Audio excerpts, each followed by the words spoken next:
Hello friends, welcome back to the new tutorial of Node.js. Today we are going to learn how to delete a file in Node.js. So let's get started. So here we go with this one. So fs file require file system we have, okay. By default we have in the Node.js, okay. You need to add the path over here.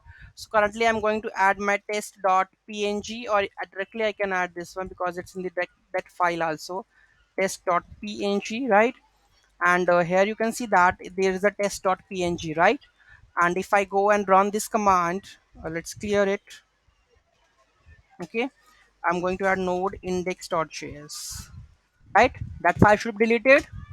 File removed successfully, test.png. There is no test.png, right? So very easy, very, you can see that you can use that fs method, and you need to just add fs unlink whatever the path we have. You can add any path wherever the image you have. You need to just add fs unlink sync method to delete the file from the folder, right? So any query, any doubt, any issue, let me know in the comment section. And those who haven't subscribed my channel yet, please do subscribe my channel and hit like to this video if you really like my video, okay. Thank you so much for watching my video. Have a great